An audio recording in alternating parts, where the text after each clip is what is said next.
Assalamualaikum warahmatullahi wabarakatuh. Di video kali ini, kami akan membahas materi tentang konflik Sudan.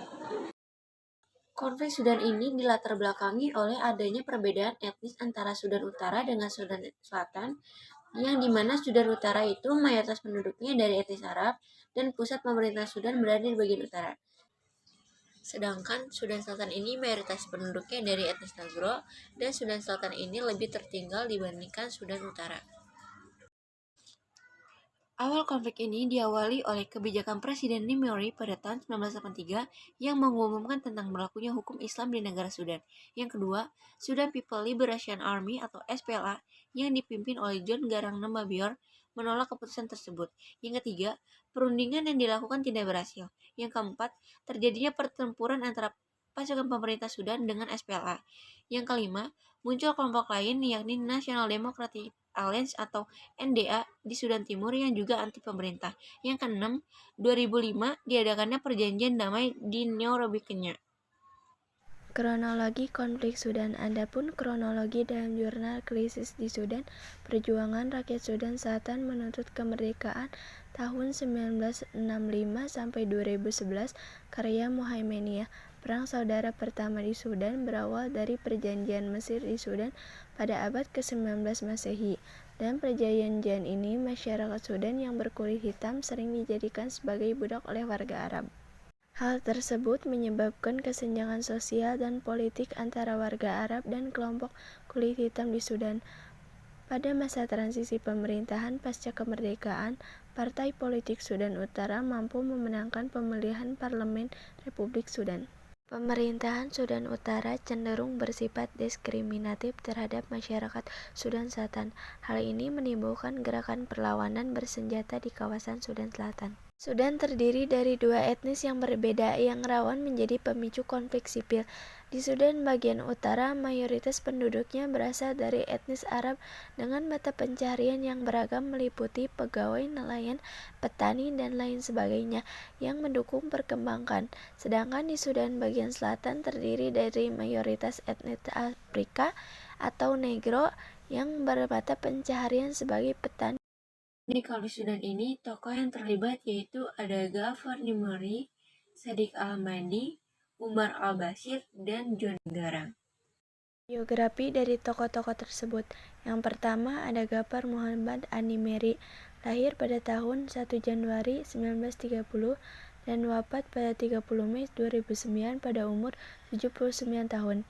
Ia adalah Presiden Sudan dari tahun 1969 sampai 1985. Tokoh yang kedua yaitu Sadiq Al-Mahdi sebagai Sadiq As-Siddiq, lahir pada 25 Desember 1935 sampai 26 November 2020. Jenderal Akbar Umar Hassan Ahmad al-Bashir adalah seorang pimpinan militer dan politikus Sudan. Beliau menjadi kepala negara Sudan pada periode 1989 sampai 1993 dan Presiden Sudan sejak tahun 1993 sampai sekarang. Al-Bashir bergabung dengan militer Sudan semenjak muda dan studi di Akademi Militer Kairo.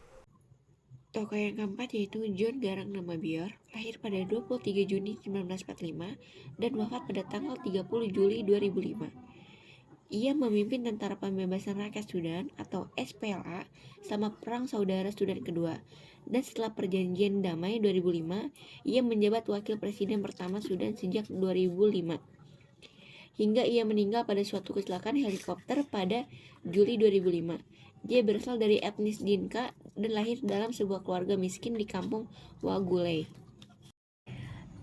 Dampak negatif dari konflik Sudan ini adanya krisis pangan.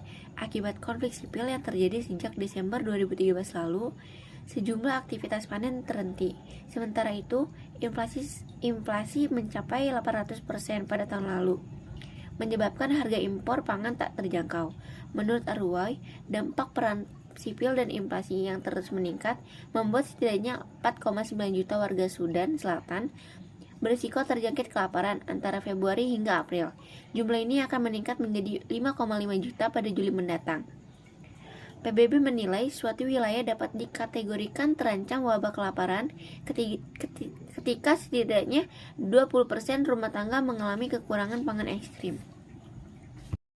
Dampak yang kedua yaitu krisis ekonomi. Perdagangan minyak juga sempat terhenti dan beberapa perdagangan dengan negara lain terputus karena konflik.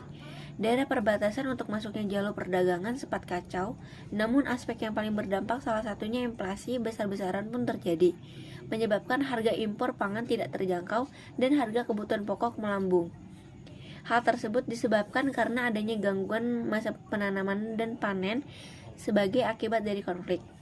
Akhir dari 2016, rata-rata harga sorghum eceran di ibu kota Sudan Selatan yaitu jumlah $7,7 per kilogram, di mana harga ini 10 kali lebih tinggi dibandingkan sebelum adanya konflik. Adapun solusi untuk penyelesaian konflik Sudan, keberhasilan IGAD lainnya adalah dukungan dari negara-negara mitra IGAD yang menjanjikan pembangunan pasca konflik. Apabila perdamaian dapat terwujud di Sudan, teknik mediasi adalah IGAD menggunakan ketiga teknik mediasi dalam menyelesaikan konflik. Ketiga teknik mediasi adalah komunikasi, formulasi, dan manipulasi. Sekian presentasinya dari kami. Kurang lebihnya mohon maaf. Wassalamualaikum warahmatullahi wabarakatuh.